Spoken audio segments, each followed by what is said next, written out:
So, what if there was like one fundamental shift you could make? Something that could elevate, well, pretty much everything, your comfort, growth, impact, time, even your serenity.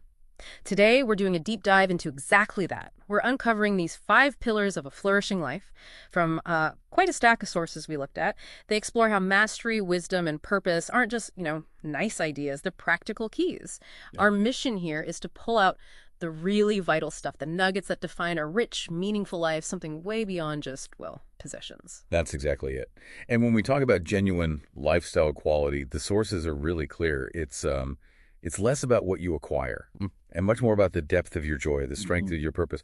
What's compelling, I think, is how these 5 pillars, they're just separate boxes. They form this kind of integrated system, right? Like an internal architecture guiding you from everyday choices towards, well, real peace. Okay, right. Let's try and unpack this a bit. The sources, they seem to present these pillars as a sort of journey, moving from that initial engagement all the way to, I guess, ascension. Let's start with the first one they mentioned, lifestyle quality, which is all about balance and fulfillment. Yeah, and the core insight there, it seems, is that luxury is a tool, not a destination. The sources really stress that a rich life blooms where purpose, connection, and growth intertwine. It's about consciously designing your days so they actually matter, where comfort helps your growth. Like having a dedicated space maybe that lets you do focused creative work. You're turning what you have into a way to make a bigger impact. Luxury then becomes measured in, laughter, not labels. That idea of designing a purposeful day, that really leads straight into how we actually do that, doesn't it? So the sources then get into life competence, which they frame as mastery through adaptability. This isn't just about stacking up skills, is it? It feels like something, well, deeper. Precisely. Yeah, competence, as the sources define it, isn't about rigid specialization at all. It's the agility to learn and, crucially, to unlearn and then relearn. It's about trusting your ability to find answers, even when things are shifting. That transforms challenges into what they call anti-fragility.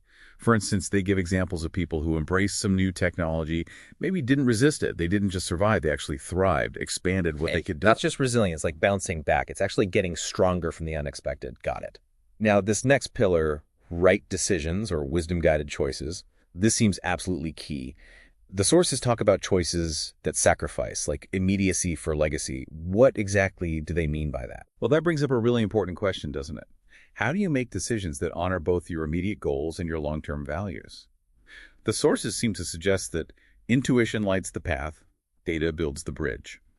They show this with examples, like leaders who skip those quick, high-return things that maybe compromise their values and instead chose slower, more ethical growth. Every choice like that is framed as a kind of love letter to your future self, almost like a chess master playing the long game, not just the next move. Love letter to your future self. I like that. Okay, moving to efficiency, effortless productivity. We often think efficiency just means doing more, faster, right? But these sources, they seem to offer a different angle. They really do. As one of the sources points out, speed is irrelevant if you're climbing the wrong mountain. Efficiency, in this view, is truly about doing the right things, not just doing things right. It's about putting your energy where it actually multiplies. Asking yourself, does this move me toward my vision before you even start?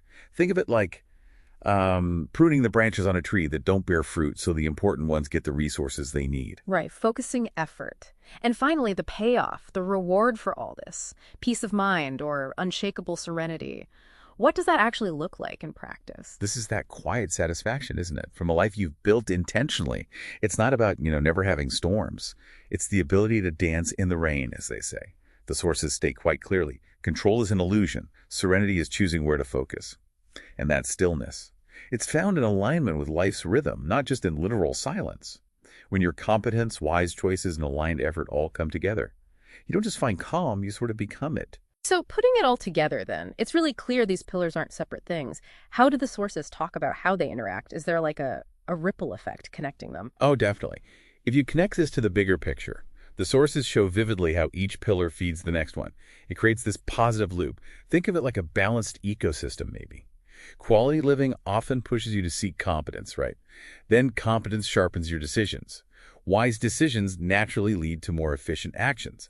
Efficiency frees up mental space, which allows for peace. And that deep peace, in turn, gives you a clearer view of what quality really means for you. It's this interconnected, self-reinforcing cycle. Wow. Okay, so this deep dive, it really shows that your life isn't just some checklist you tick off items on. It's more like a masterpiece you're always working on. Exactly. So the invitation for you, listening, is to maybe consider which pillar feels most alive in your life right now, and, maybe more importantly, which one is quietly asking for a bit more attention. The beauty is, you don't have to tackle them all at once. 10 to 1, and often the others start to bloom naturally. Which leads us to a final, maybe provocative question for you to think about. If you could only safeguard one of these pillars, lifestyle quality, it's balance, life competence, mastery, right decisions, wisdom, efficiency, productivity, or peace of mind, serenity, just one, which would it be and why? Could that single pillar, if you protected it, help you rebuild the others if they were lost? Or would it naturally help the others grow? That's where your masterpiece grows, doesn't it? One intentional stroke at a time.